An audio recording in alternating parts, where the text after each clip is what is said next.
Muy bien. Hola, ¿cómo están? Muy buenas tardes. Bienvenidos a su espacio Libera tu Interior con su amiga Dora Huerta. Es un placer cada programa que tengo la fortuna de compartir contenidos con mensaje, contenidos con grandes, en este caso académicos, como es mi gran invitado esta tarde. Es mi padrino del primer programa que tuve, el doctor Eduardo Antonio Lara López. Y bueno, les traemos, ¿mandé? Lara Pérez. Lara Pérez, ya te cambié a López, perdóname. Doctor, traemos un tema demasiado desconocido para algunos porque pudiéramos decir salud pública, esto de qué va, desconocemos tan solo el término de salud pública, por ejemplo. Y bueno, el tema que les traemos ahorita es la salud pública de primer contacto en la medicina. Ajá, ¿es correcto, doctor? Sí, o sea, el impacto de la salud pública en la medicina de primer contacto. Ok. La medicina que no es de hospitales. Exactamente, porque igual y yo, cuando me propusiste, doctor, el tema, yo me fui por pues así como, pues ahora sí que directo al tema de los hospitales, y pues después me dijiste que no era así, no era tal cual. Sin embargo, pues tienen mucho que ver en el tema de la salud pública, porque pues ahí tenemos corresponsabilidades compartidas, tanto sociedad, pues como el sector salud y otras entidades más. Doctor, bienvenido. Muchísimas gracias por haber aceptado una vez más la invitación a este canal de Pro Radio. Dora, como siempre, es un placer aceptar tu invitación, estar aquí con tu público, el que me des la oportunidad de decir alguna información que pueda ser de utilidad y que ayude a las personas a comprender mejor el mundo que estamos viviendo. Y sobre todo ver qué es lo que podemos hacer, cada uno en su grado de competencia. Claro. Y bueno, doctor, iniciemos con la pregunta obligada en el tema. ¿Y qué es la salud pública? ¿De qué va la salud pública? Bien, la salud pública es un término bastante nuevo porque en realidad el término de salud pública ha ido cambiando conforme la historia. No era lo mismo la salud pública en la Edad Media o mucho antes todavía.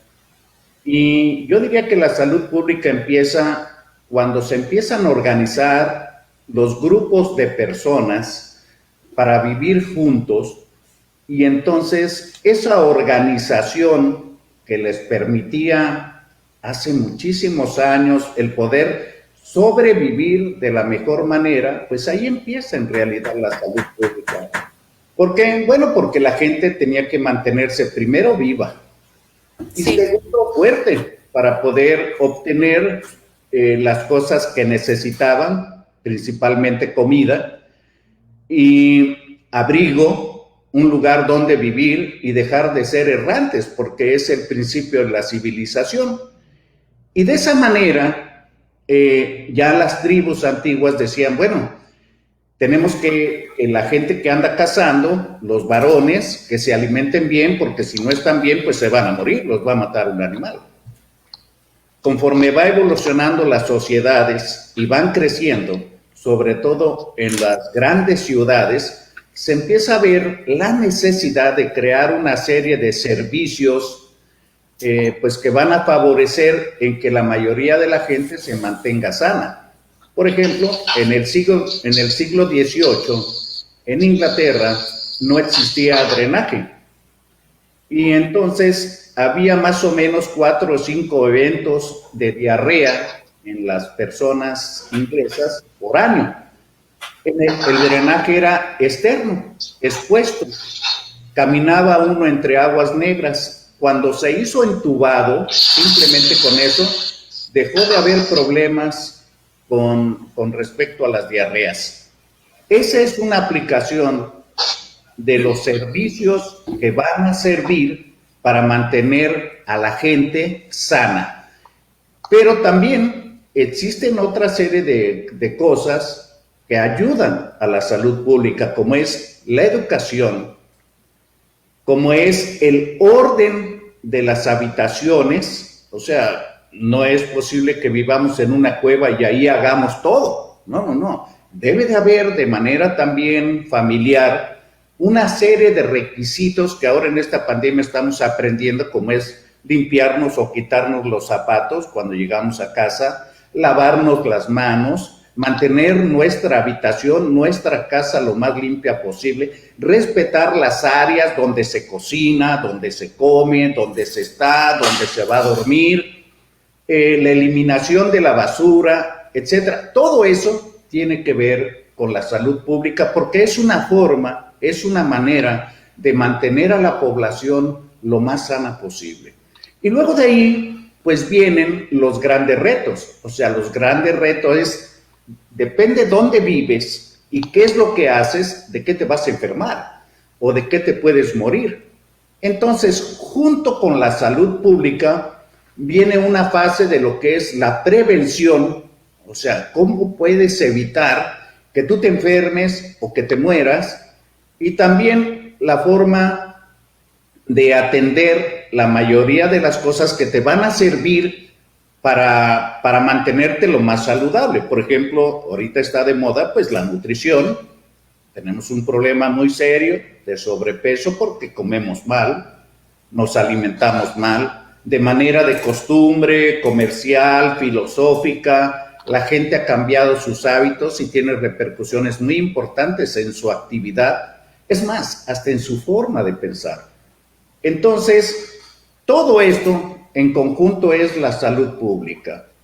¿Qué le corresponde al médico y a la gente que toma las decisiones en salud pública? La medicina es solamente una parte de lo que es la salud pública. En realidad, la salud pública actualmente es la electricidad, el drenaje, el agua potable, los jardines, la distribución de la movilidad.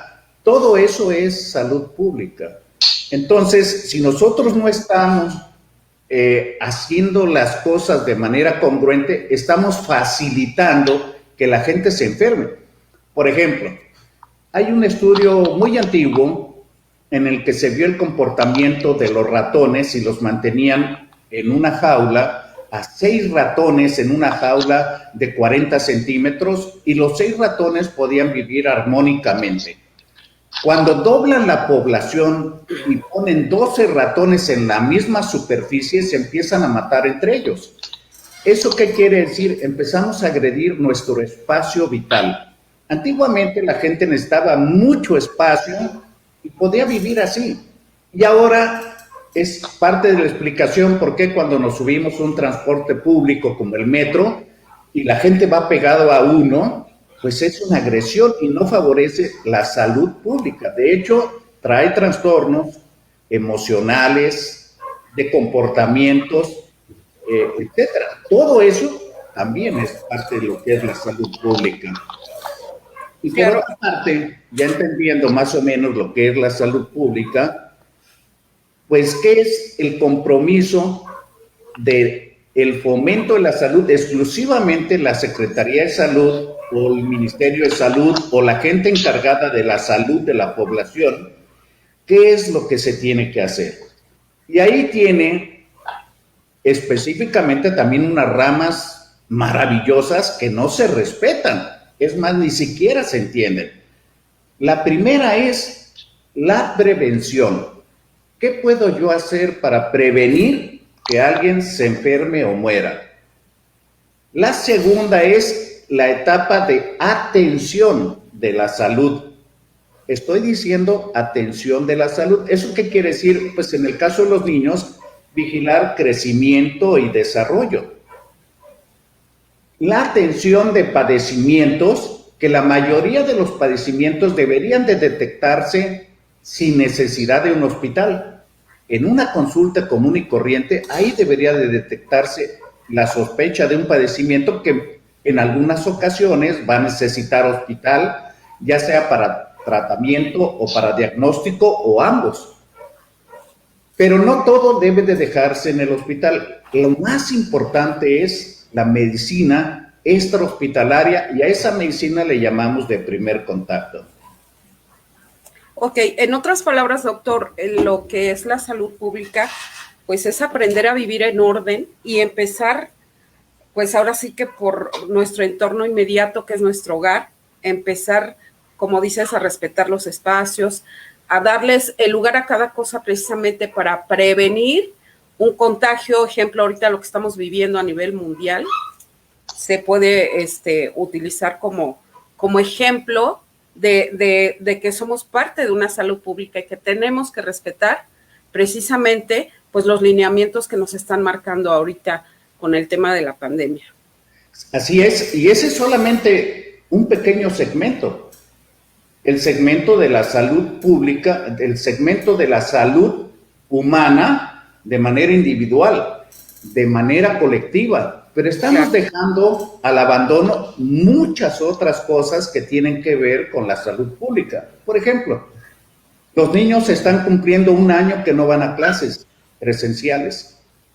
¿Eso qué repercusiones van a tener emocionales, sociales, económicas al futuro y simplemente de percepción filosófica? O sea, están aprendiendo, dependiendo de la edad que tengan, que el horizonte o la forma de contemplar el mundo es encerrado en un confinamiento.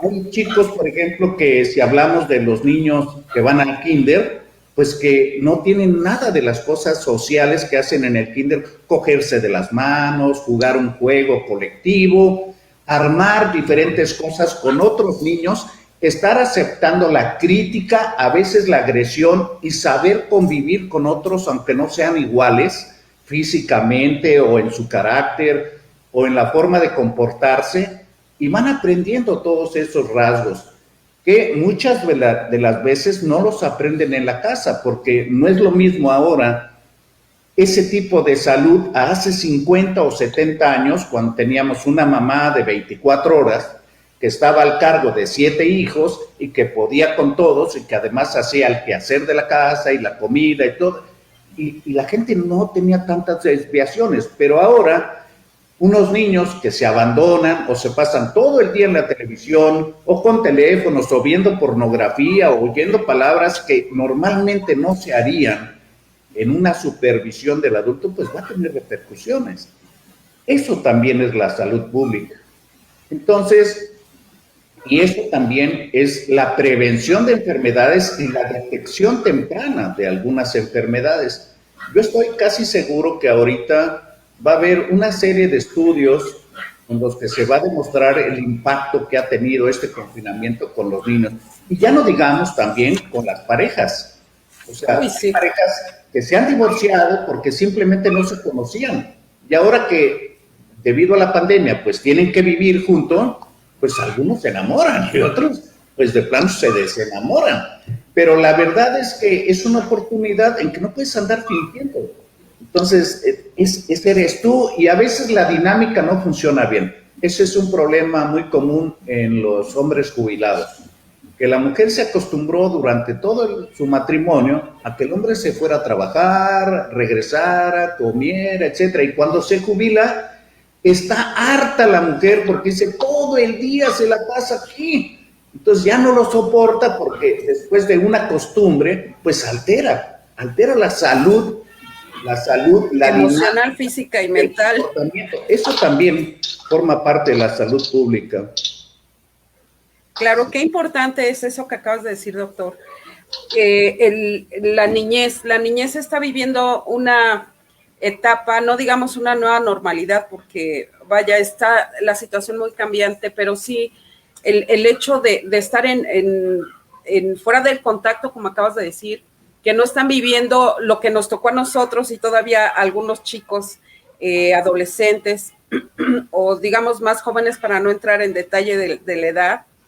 El hecho de, como dices, ¿no? El tema de estar en contacto, de aprender a ser tolerantes con los demás, aprender de la empatía, porque eso también es importante.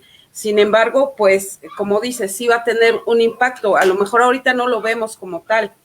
¿Qué podemos hacer, doctor, para aminorar un poco esta situación? Sí, permíteme completar esto porque a lo mejor hace falta un efecto. Imagínate que ahorita una mujer embarazada en la pandemia tiene a su bebé y no lo pueden cargar los abuelos y no lo pueden andar besando y no lo pueden andar mostrando. No hay contacto. Y ese niño, ¿verdad? Ese es el mundo que está conociendo, totalmente diferente a milenios anteriores, de generaciones y generaciones que está viviendo otra cosa. Y ahora no podemos pensar que todo tiene que ser igual como era antes de esta pandemia. Tenemos que imaginarnos y buscar las respuestas para las preguntas que nos formulemos de cómo podemos hacer para vivir con esto lo mejor posible sin repercusiones. Y creo que es un gran reto para la medicina de primer contacto, la medicina que no es hospitalaria, el que los médicos tienen que ser un poco más investigadores, un poco más sensibles, un poco más clínicos. Cuando digo clínico es, el médico tiene que ser un gran observador, que todo lo que ve tenga una crítica suficiente para entender lo que está sucediendo en el entorno, en el paciente, en el padecimiento. Y eso son las herramientas suficientes para lo más valioso: un diagnóstico oportuno, un tratamiento adecuado o una postura adecuada que va a traer beneficios. O al revés, si hay un diagnóstico tardío o la gente no se da cuenta o no se pone una solución, pues va a traer repercusiones muy serias. Y ya desde antes de la pandemia estábamos viviendo en México problemas muy serios, que no hemos tocado el tema de las enfermedades sociales. O sea, no es normal que la gente mate gente en la calle. No es normal que lleguen y tiroteen en un restaurante y maten a 5 o 6 personas. No es normal, es una enfermedad. Algo está pasando con esos individuos que no tienen el mínimo respeto para la vida humana. Entonces, cuando analizamos qué es lo que ha pasado, pues en gran parte tiene que ver con la desintegración familiar, los embarazos no deseados, los hijos olvidados o agredidos, que además pues se van a volver agresores. Todo eso en su conjunto es algo que tenemos de tarea pendiente y que tenemos que solucionar. No solamente el COVID. Bueno, el COVID es el motivo por el que estamos confinados, pero en realidad hay muchísima tarea pendiente y que ya no puede volver a ser igual como era antes, sino que tiene que cambiar y ser mejor. Ese es el gran reto. Y para eso, pues tenemos que entenderlo primero y actuar en consecuencia. Si no, estaremos condenados a estar repitiendo la misma historia cada vez que reflexionamos sobre un tema.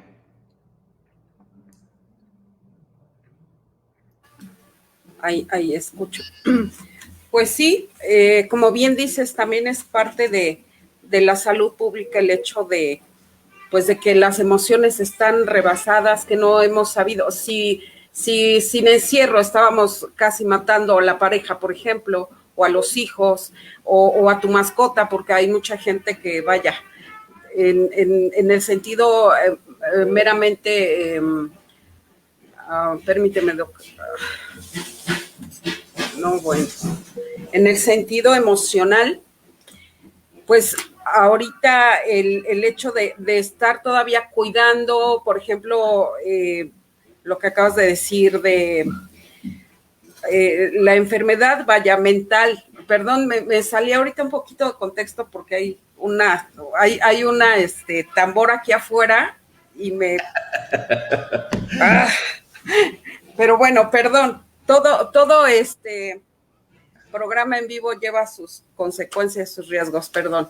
Entonces, bueno, volviendo a lo que retomando lo que dijiste, doctor, de la situación emocional, hablando socialmente y en todos los sentidos, pues sí, es parte de una salud, pues como estamos ahorita diciendo, la salud pública es el saber vivir con, no sé, con los debidos cuidados, salud pública en cuanto a tu persona, en cuanto a tus emociones, las consecuencias familiares, como acabas de decir, de la disfunción familiar, de ahí también se derivan, pues obviamente, digo, a lo mejor me voy a meter en un terreno macabro, pero sin embargo es necesario decirlo, lo que es la drogadicción, el alcoholismo, todas estas disfunciones sociales que también estamos viviendo y que pocas veces realmente, doctor, se habla del tema como tal,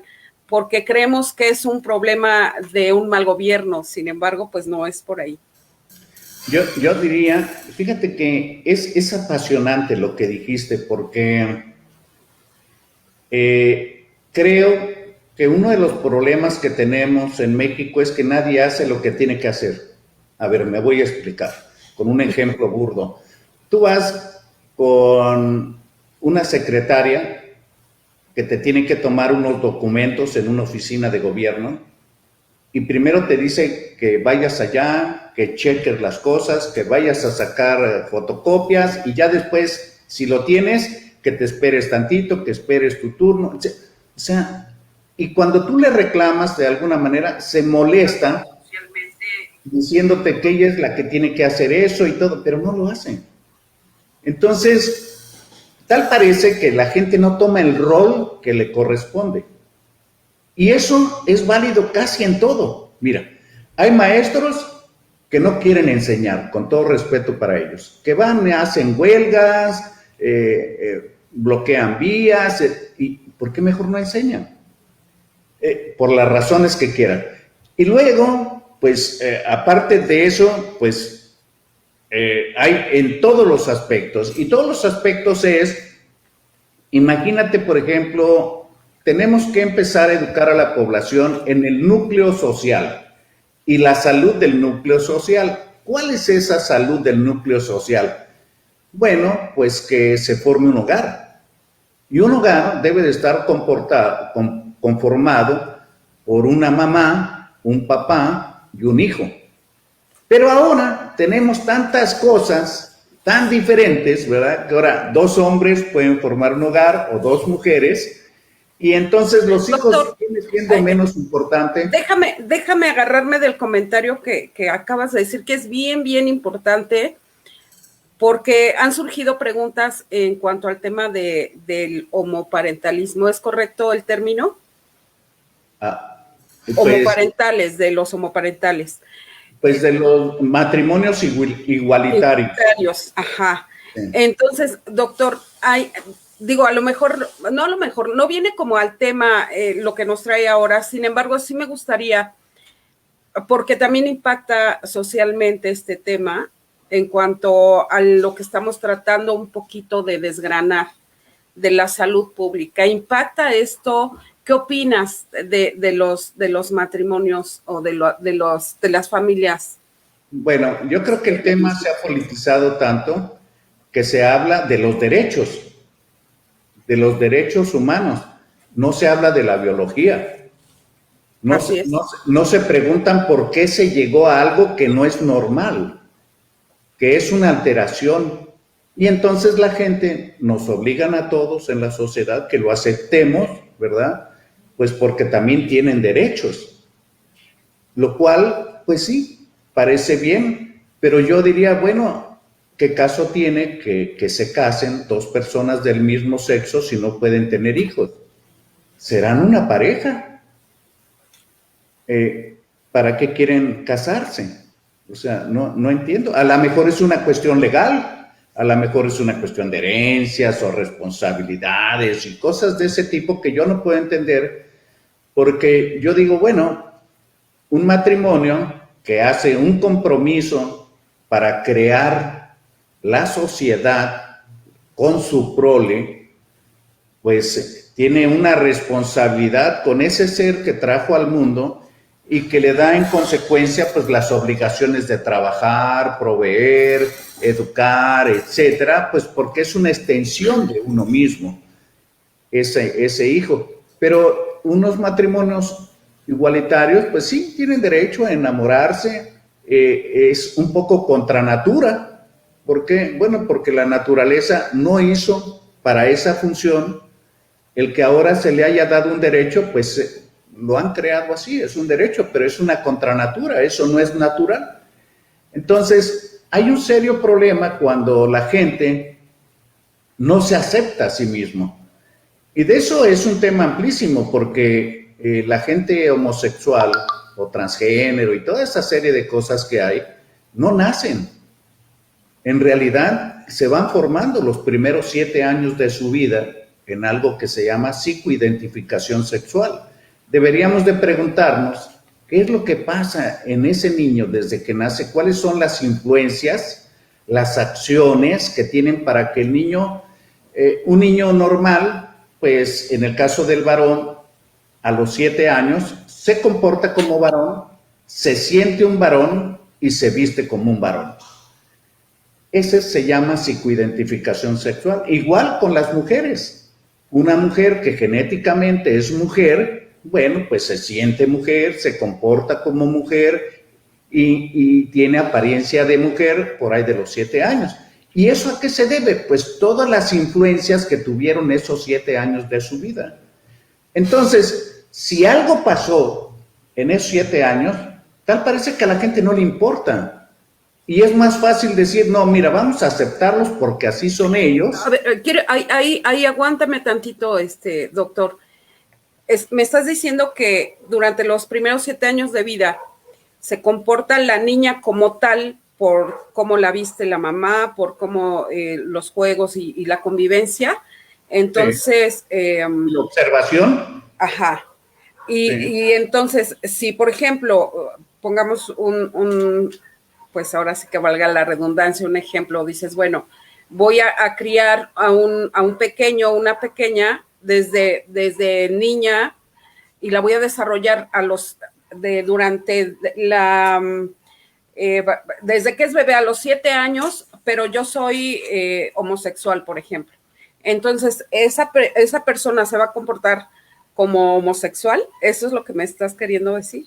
No, lo que estoy queriendo decir es que, por ejemplo, hay muchas desviaciones, hay relaciones incestosas, hay mamás... Bueno, pero eso es otra cosa. Sí, no, bueno, pero también tiene que ver, porque son estímulos y experiencias que la gente está viviendo y que lo sienten como normales. Hay familias, por ejemplo, que querían un niño y nació niña, y entonces lo visten como niño. ¿Por qué? Bueno, pues es que eso es lo que ellos querían. Lo que menos les interesa es qué va a pasar con esa persona cuando ya... Sí, claro, a futuro. Igual con las mujeres. O hay niños que la mamá dice, no, les deja el pelo largo y los peina como mujer, etcétera, y se les pone arete, etcétera, un montón de cosas. Todo eso son estímulos. Y luego, pues, no solamente lo que hacen los padres o los adultos que están alrededor de ahí, sino también las formas y costumbres. Y muchas de esas personas que tienen desviaciones de ese tipo, pues tienen que huir de su hogar porque han tenido la rebeldía de ser diferentes a lo que se acostumbra en su familia. Y creo que uno de los factores muy importantes para que esto suceda es la gran influencia de los medios de difusión. Ahora, pues con todo respeto, en las series de Netflix y toda esta serie de cosas, salen relaciones homosexuales, tanto de hombres como de mujeres, y lo ven como muy normal. Y entonces, el público que no tiene un criterio definido, pues también lo ve normal. Y luego las políticas de masas que le dicen, no, pues un niño, si es varón y quiere usar falda, que la use. Bueno, pues si todo es tan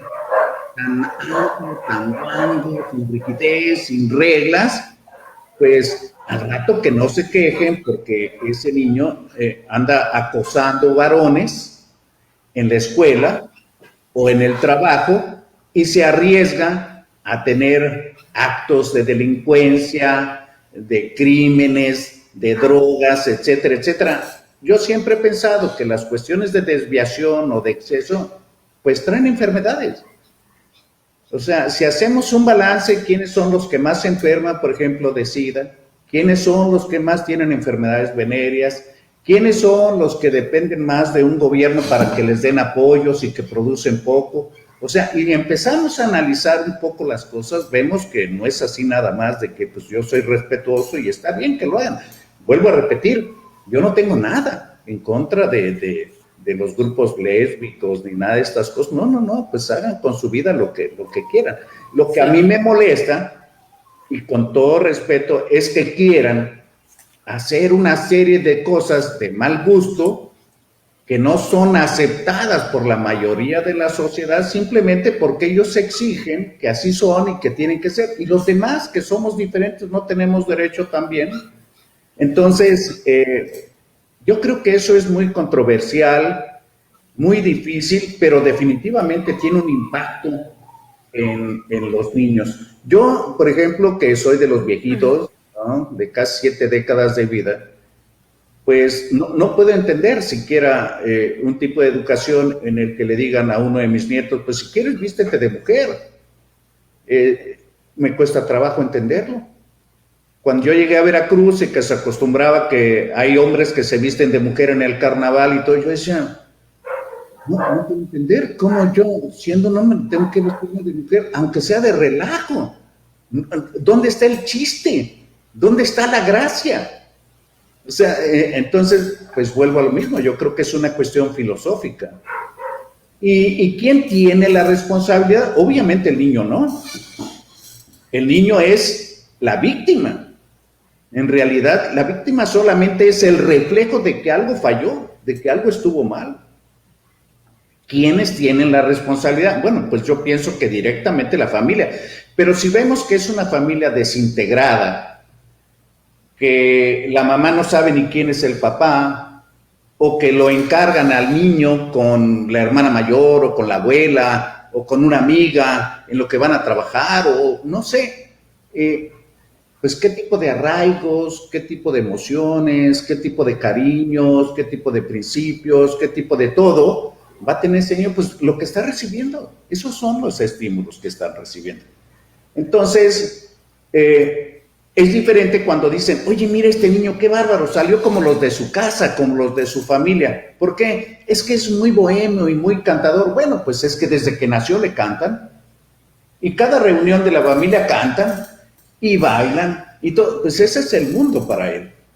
Entonces, pues la gente, yo he visto niños que tienen 5 y 6 años que están robando. ¿Y por qué? Bueno, pues porque los papás les han enseñado. Y les pueden enseñar de manera tan sutil como decir, mira, eso que está ahí, tráetelo, sin que te vean. Bueno, pues le están enseñando a robar. Entonces, después, ¿por qué nos vamos a quejar que le roben a ellos mismos, o que le roben a los vecinos, ¿verdad?, o que anden delinquiendo para robar? Bueno, pues es que eso es lo que aprendieron. Entonces, yo creo que y eso es a lo que me refería en cierta forma con las enfermedades de tipo social, que tienen una repercusión psicológica, emocional, de masas, pero no es normal lo que estamos viviendo, no es normal que la gente la avienten. O sea, en otros tiempos, con otro tipo de educación y que había más integración de lo que es la familia, se respetaban todos los adultos, aunque no fueran de tu familia. Los pasaban de la calle, les daban el asiento a las mujeres o a las mujeres embarazadas, etcétera. Todo eso ya se acabó. ¿Y por qué? ¿Quién se los enseñó?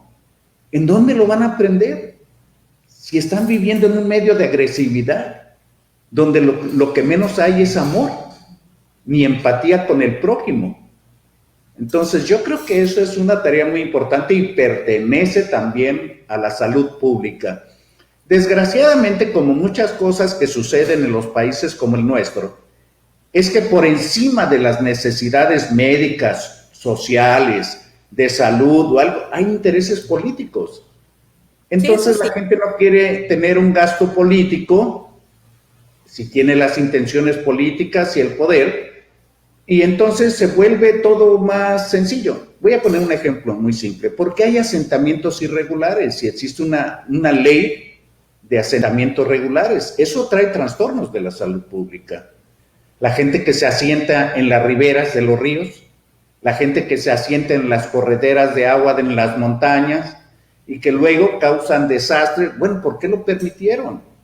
Bueno, pues alguien lo permitió por cuestiones de que así le convenía o por cualquier otra razón. Bueno, todas esas cosas tienen que ver con el costo político de las decisiones de quien gobierna los países o las grandes masas, que lo que menos le interesa son las asesorías de la salud pública, de la aplicación de programas para mantener a su gente sana y productiva y que viva lo más posible y mejor y feliz, porque ¿cómo puedes ser feliz si uno de tus hijos lo metieron a la cárcel, el otro lo mataron porque andaba vendiendo droga, no sabes dónde anda tu marido, una de tus hijas se fue a Estados Unidos a buscar un mejor horizonte? O sea, hogares destrozados, pues porque no hay un sitio donde puedan trabajar honrosamente, donde puedan garantizar su educación, su salud, su atención de la salud.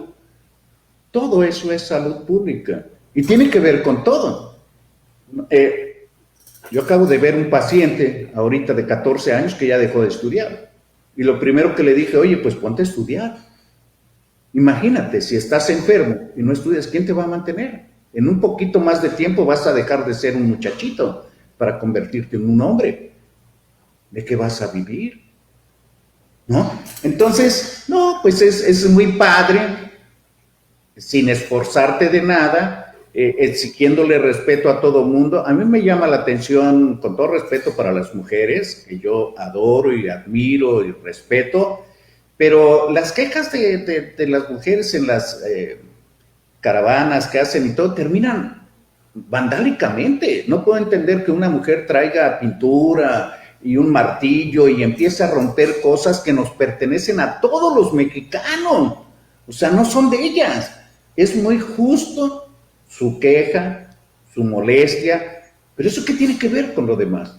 Entonces, yo creo que estamos muy desorientados, muy enojados, y creemos que de esa manera vamos a lograr más cosas, porque pues no creemos en las autoridades, porque hay mucha impunidad, porque no se ejecutan las leyes adecuadamente, porque no hay un orden. Entonces uno dice, bueno, hay gente que robó millones y millones, hizo trans y está libre.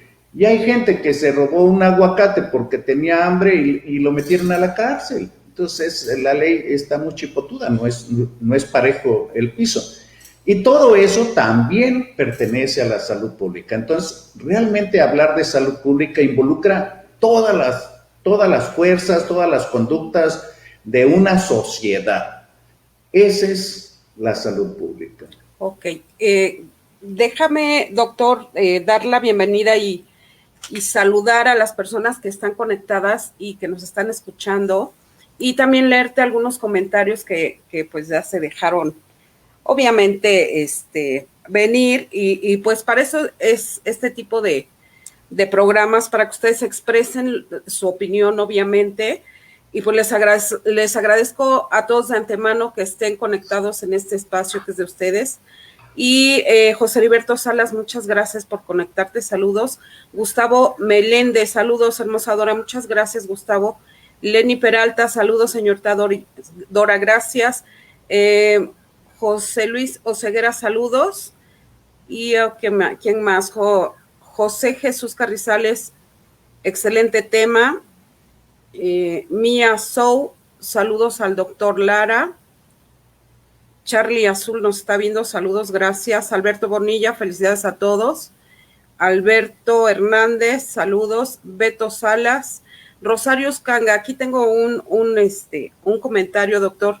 Hola Dora, el médico está cargado de prejuicios. Se entiende que tiene otro contexto cultural y generacional. Ahí va otro comentario de Beto Salas. Qué declaraciones tan desafortunadas, triste perspectiva de un profesional. Mia Sou dice, excelente enfoque del doctor Lara.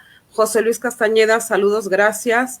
Mia todavía está escribiendo, dice, así esas cosas, manifestaciones feministas no representan a la mujer. Bueno, una cosa es feminista y otra cosa son las feminazis, que se les está dando precisamente un término distinto. Nadia Renata Cabrera, gracias, corazón, por haberte conectado. Aceptamos y normalizamos tanta cosa que nos causa extraño escuchar a un caballero y demás, doctor. No entiendo aquí. dice, aceptamos y normalizamos tanta cosa que nos causa extraño o extrañeza escuchar a un caballero y además un doctor. Gracias, Renata Cabrera. Pues así están los comentarios, doctor. Digo, a final de cuentas, cada quien tiene su perspectiva y su punto de vista. Y bueno, regresando al tema, doctor, ya sabemos que de qué va la salud pública. ¿Para qué nos sirve tener una buena salud pública? Es obvio, ¿verdad? Pero sí me gustaría que si nos dijeras, dices, bueno, ajá, ya sé qué es la salud pública, pero ¿de qué me va a servir? Y sobre todo, como decías, en la medicina de primer contacto. ¿Cómo puedo yo, en un momento dado, también adquirir los derechos de un buen servicio médico? Porque ahí también hay diferentes vertientes. ¿En qué sentido? Pues en que hay diferencias, incluso en medicamentos, hay marcas distintas. Se supone que tenemos todos los mismos derechos, pero pues no es así. Sí, muchas gracias. Primero quisiera aclarar que dije lo de las mujeres, pero igual con los hombres. No tengo absolutamente nada con las mujeres, porque hay hombres que vandalizan, igualmente reprobable. Mira, realmente la medicina de primer contacto es la capacidad que tiene el médico para mantener sana una población. Si mantiene sana a una población, esa población no solamente va a vivir más.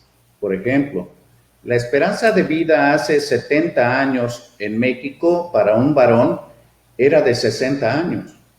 Actualmente un varón debe de vivir 77 años, cuando menos. Esa es la media.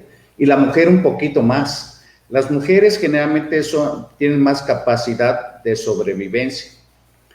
Una de las razones que se ha logrado para que la medicina de primer contacto, vuelvo a repetir, la medicina que no es de hospital, para que mantenga sana a la población y se eviten enfermedades, pues son las vacunas. Y las vacunas, a partir de las vacunas, pues han erradicado padecimientos que mataron miles y millones, me atrevería a decir, de personas. Ya no digamos la gripe española, que ha estado mucho de moda, sino también la viruela, la peste, la difteria, la poliomielitis, en fin, ha habido un sinfín de enfermedades y ahora, pues ya con esa comprensión y en esta pandemia, pues todo el mundo estamos esperando la vacuna del COVID. Entonces, estamos convencidos que dentro de la prevención, para mantener una buena salud, debemos de evitar las enfermedades y para eso son las vacunas.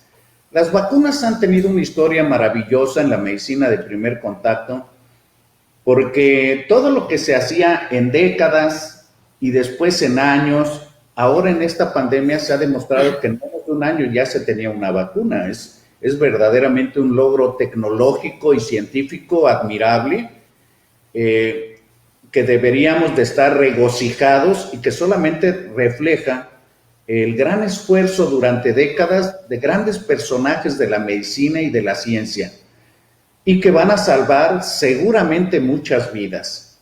Eso por un lado. Por otro lado, yo diría, tenemos un problema muy serio en México que no va a ser posible tratar en hospitales y que es el sobrepeso y la obesidad. Tristemente, estamos entre el primer y segundo lugar mundial de obesidad en adultos y en el primer lugar infantil a nivel mundial. Es una tristeza. Esos niños gorditos, ¿verdad?, van a tener enfermedades de viejos a los 30 años.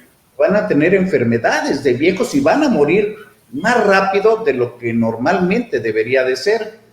¿Y qué es lo que ha pasado con eso? Bueno, pues ha habido una serie de desviaciones y cosas que yo entiendo que hay gente que no le gusta la crítica porque no le viene bien o porque tiene intereses secundarios.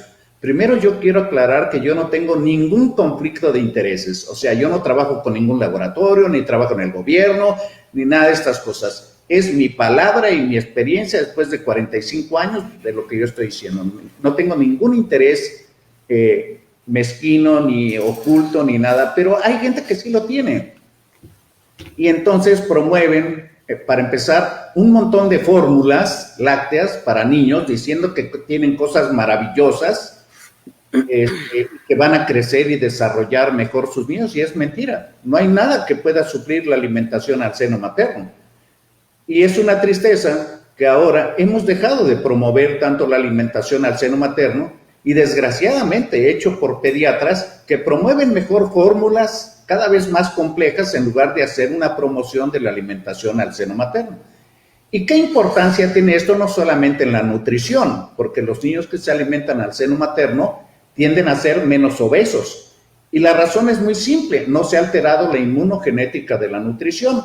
Los niños que empiezan a recibir alimentos que no son naturales, que no son normales, ni mucho menos de su género ni especie, pues van a tener una serie de estímulos e inhibiciones de ciertos genes que van a favorecer enfermedades, entre ellas la obesidad. Entonces, pues eso también es salud pública y medicina de primer contacto, y que deberíamos de hacer una labor en las escuelas de medicina, en la sociedad en su conjunto, es decir, los gorditos, la gente con sobrepeso, no se van a curar en los hospitales, no se van a curar con una dieta específica. Tenemos que hacer prevención.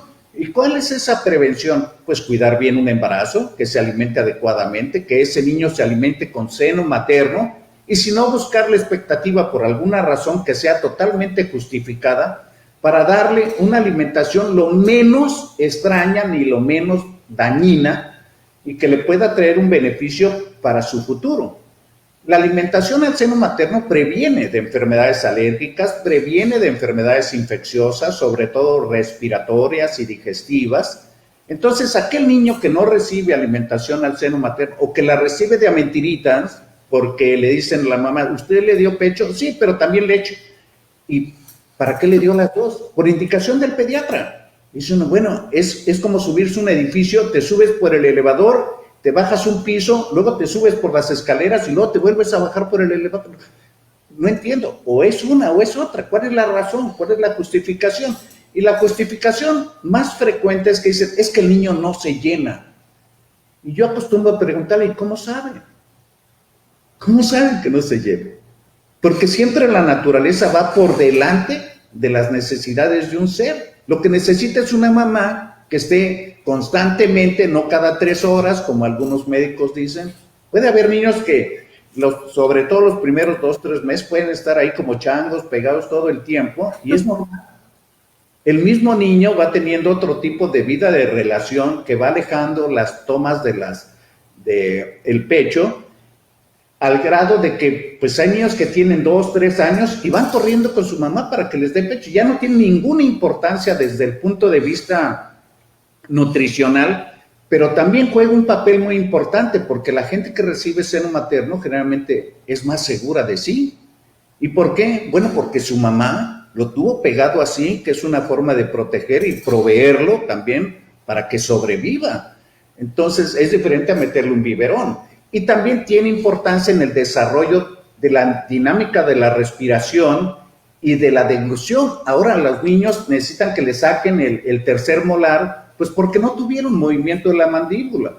Entonces hay un montón de cosas que simplemente como las ignoramos y la gente nada más no se muere, ¿verdad? Creemos que eso es lo adecuado o que está bien o es más cómodo y la gente pues no se quiere molestar. Entonces todo eso es medicina de primer contacto y solamente va a tener una solución enseñando a la gente, informándole, y la gente que tiene la buena intención pues se entenderá, porque también hay gente que se resiste, no, yo prefiero una leche, meterle el biberón y comprarle productos que ya están enlatados en lugar de prepararle. Pues sí, bueno, pues es su forma de pensar, pero nada se puede comparar con lo natural y lo que ha garantizado durante millones de años al ser humano, en que va a cambiar en unas cuantas décadas o en la moda de la última fórmula láctea. Entonces, debe de haber una congruencia y en eso pues estamos involucrados todos los intereses que hay de por medio, o sea, los intereses de las industrias de laboratorios farmacéuticas que producen fórmulas lácteas, con las grandes promociones y turismo académico para algunos médicos que son líderes de opinión y como dicen, bueno, pues si aquel receta esa es la buena. por la pobre educación que recibe el médico en las escuelas de medicina desde el punto de vista nutricional, la cual hemos estado insistiendo que debe de mejorar. ¿Por qué? Bueno, si el médico ignora esas situaciones y cae como presa fácil para cualquier publicidad y lo hace inocentemente, sin ninguna congruencia o escrúpulo, pues no está contribuyendo al buen crecimiento y desarrollo de ese bebé, ni a la buena cultura de la sociedad. Entonces, hay mucho ahí que se tiene que hacer. Y en todos los congresos médicos hay grandes personajes que hablan de bondades, de fórmulas y toda esta serie de cosas, pero la verdad es que sigue aumentando el número de niños obesos, sigue aumentando el número de transgresiones dietéticas y enfermedades que no existían y que ahora pues existen derivado de ellos. Antiguamente no sabíamos de que hubiera un síndrome metabólico en un niño y ahora ya sabemos que existe un síndrome metabólico. Antiguamente no podíamos reconocer que un niño tuviera diabetes mellitus, que es la forma de la diabetes en el adulto. Y sin embargo hay niños que tienen diabetes mellitus. ¿Por qué? Pues fue desencadenada genéticamente por su mala nutrición, se desencadenó en un reloj biológico que tenemos y que lo desencadenó antes de tiempo. Entonces hay una serie de cosas muy importantes que yo entiendo que hay gente que le puede molestar, hay gente que puede pensar en contra o tener una justificación en contra, pues está en todo su derecho. Pero uno de los problemas serios es que tenemos un problema muy serio de salud pública, tenemos un problema muy serio de la organización, la distribución, el conocimiento, la aplicación, y que como resultado de todo eso, pues tenemos problemas muy serios desde el punto de vista crónico. Las enfermedades que más matan a los mexicanos son predecibles y prevenibles, como son pues todos los derivados de la obesidad, o sea, hipertensión, infarto al miocardio, cáncer, todas esas cosas en gran medida son prevenibles y predecibles. ¿Y qué es lo que ha pasado? Pues ha fallado la medicina de primer contacto. Y no es posible que ya llegue nada más pues para que le hagan un cateterismo y le pongan un stent, etcétera, al que se infartó. Esa historia se escribió décadas atrás. Y ya no digamos pacientes con insuficiencia renal o con enfermedades metabólicas de otro tipo, pues tienen diagnósticos tardíos. Entonces, ¿dónde está la debilidad desde el punto de vista de la medicina? Pues la debilidad está en la medicina de primer contacto, tanto en la preparación de los médicos, la forma adecuada y ordenada de cumplir programas. El cumplir programas quiere decir que todo el conocimiento médico, que es tan amplio y tan vasto, haciendo unos flujogramas de atención se hace más sencillo y se evita el error humano. Entonces, no se hacen flujogramas de atención. El flujograma es decir, bueno, un niño que tiene sobrepeso, ¿tiene hipertensión o no la tiene? Sí la tiene, ¿qué tenemos que hacer? No la tiene, ¿qué tenemos que hacer? Si la tiene, ¿en qué cifras está? ¿Necesita medicamento o no lo necesita? Eso es un flujograma de atención. Entonces necesitamos enseñar a las nuevas generaciones de médicos, sensibilizar a los grandes núcleos de población como las escuelas, sensibilizar a las familias. Yo diría que uno de los grandes retos que estamos teniendo desde hace décadas es de que la desintegración familiar ha tenido tanto impacto y ha sido tan catastrófica que parece que ya a nadie le preocupa. Entonces dicen, oye, el niño tiene un problema en la escuela, pues a ver quién va, échate un volado. O sea, no hay alguien que se haga responsable de ese ser. La pregunta debería de ser, ¿para qué trajeron al mundo a un niño, verdad? Si no están al tanto de su educación, si no están al tanto de su alimentación, si no están al tanto de su comportamiento. Entonces, todo eso es parte de lo que es la medicina de primer contacto y la salud pública. Perfecto, doctor. Permíteme leer otros comentarios. Demia Sou dice, cada ciudadano, cada ser humano tiene una contribución a la sociedad y desde luego contribuye a la salud pública con sus actividades, trabajo, actitud y hasta las buenas costumbres. Sí, eso sin duda pues es somos parte de una sociedad. Astro Azul, saludos señorita Dora Huerta, excelente programa, como todos sus programas, gracias a usted y al doctor por compartir sus conocimientos. Arriba los rudos y mi tía Hermelinda. Gracias, Astro Azul. Carlos Gali nos está viendo, saludos. Renata Cabrera, muy guapa, Doris, muchas gracias. Marily González nos está viendo, saludos. Pues, bueno, doctor, para finalizar este hermoso tema, me gustaría que nos dejaras con algo positivo, como cada vez que tengo la oportunidad de estar contigo, de que nos compartas tu sabiduría, tu experiencia y sobre todo, pues, tu preocupación porque este mundo sea mejor en cuanto a la salud pública, ahorita que nos toca este tema, pero también cuando hablamos pues, del asma y de otros temas, sí me gustaría que nos dejaras un mensaje, si no es de buena vida, sí un consejo. ¿Qué puedo hacer yo? Porque, vaya, somos corresponsables para que esta salud pública que estamos buscando y que somos corresponsables, pues empiece a dar frutos, porque yo creo que ya es tiempo de actuar. Muy bien, me parece perfecto y voy a tratar de ser lo más claro y sencillo.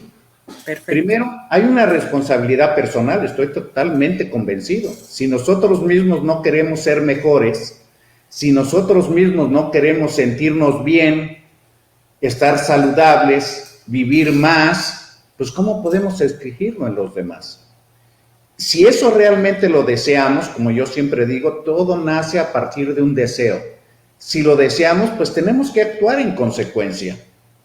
¿Y cómo? Bueno, nutriéndonos mejor, haciendo ejercicio, siendo mejores personas, no tirar la basura en la calle, no aventarla así nada más, porque eso también contribuye a la salud pública.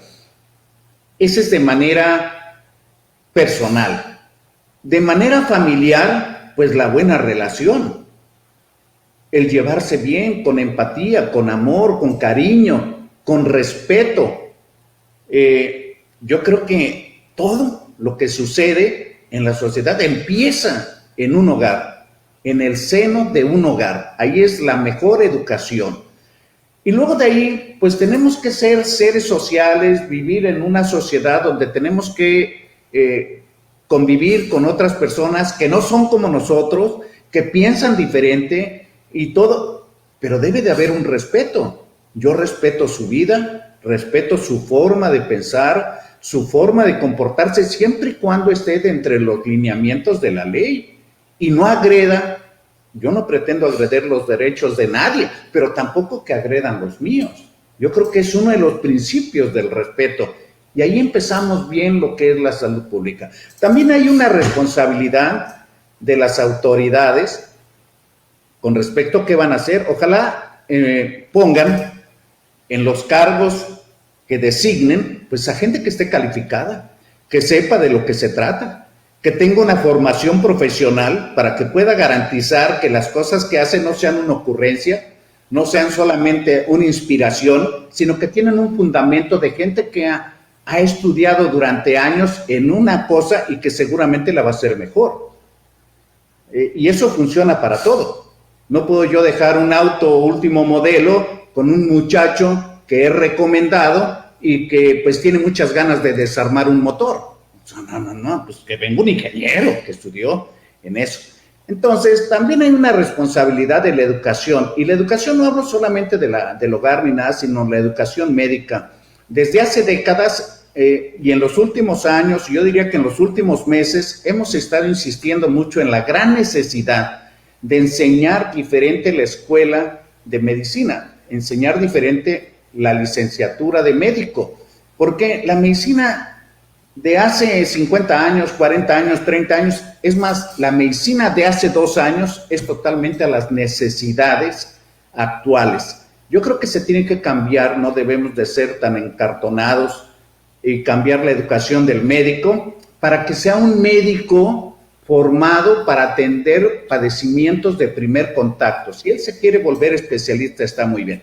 Y ahí cabe un comentario, por ejemplo, los pediatras nos formamos, como todas las especialidades, en un hospital y aprendemos a resolver problemas del hospital, pero cuando nos mandan a un consultorio, ¿quién nos enseñó? ¿Qué sabemos de lo que es un niño normal? En la escuela de medicina no tenían tiempo por acumular una serie de conocimientos que consideraban necesarios. En la especialidad, una serie de conocimientos necesarios para los pacientes que llegan graves. Y lo que es el primer contacto, ¿quién les enseñó? Entonces, desde el año pasado yo estoy promoviendo y proponiendo que la especialidad de pediatría se haga un poco comparada con la de España, que lleva 30 años, que se hace una pediatría de primer contacto, le llaman pediatría extrahospitalaria. O sea, que el médico está formado para dar consulta, para atender crecimiento y desarrollo, prevención, rehabilitación en muchas de las ocasiones, y no solamente porque además un paciente que llega al hospital, cuando sale del hospital, obligadamente va a tener que llegar al consultorio, va a tener que llegar al primer nivel.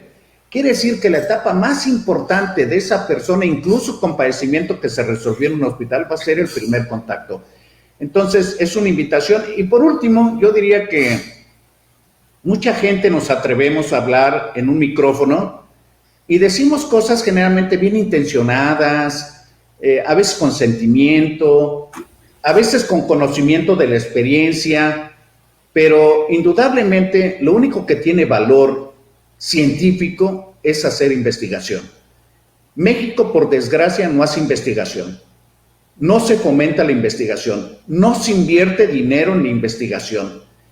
Y entonces sufrimos la consecuencia de ser rehenes de países que sí le invierten a la investigación y que tenemos que estar copiando o comprando todo lo que investigaron.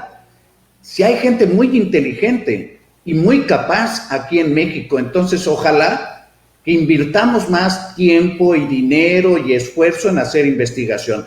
A mí, desde hace 10 años que estoy jubilado, pues me he dedicado a hacer investigación del primer contacto. ¿Por qué? Simplemente porque tengo esa oportunidad, tengo esa intención, tengo esa necesidad y ese compromiso con toda la gente que se pone en mis manos.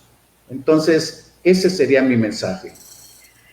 Ay, doctor, pues muchísimas gracias por tu aporte. Siempre nos dejas pensando en que pues hay esperanza todavía, en Siempre. que sí, yo creo que la persona que no tenga esperanzas, pues ya deje de respirar, por favor. Te agradezco muchísimo, muchísimo el tiempo que nos estás brindando, la oportunidad de escucharte. Espero y podamos hablar más adelante de lleno, doctor, de la vacuna, de esta vacuna que nos trae de cabeza a todo mundo, de las diferentes farmacéuticas, de las posibles reacciones, de si eres candidato o no porque tienes cierto padecimiento, cierta edad, cierto rango, muchísimas cosas que pues nos saltan a la mente, dudas. ¿Me vacuno o no me vacuno? ¿Me voy a morir a la semana? ¿Me voy a quedar choco? ¿Se me va a caer el pelo? No sé, muchas dudas que tenemos todas las personas promedio. Y sí me gustaría que nos dieras la oportunidad, no sé, cuando tengas tiempo ya me dirás cuándo, y desarrollar un programa con la intención pues de darles una buena información a todos nuestros seguidores de aquí de Pro Radio. Te agradezco muchísimo. Bendiciones siempre, doctor. Muchísimas gracias por tu tiempo. Un abrazo a distancia, un abrazo muy, muy caluroso. Y pues aquí estamos. Nos vemos el próximo jueves a las 6 de la tarde. Libera tu interior con Dora Huerta. Muchísimas gracias. Que tengan una excelente semana. Hasta pronto. Muchas gracias. Gracias.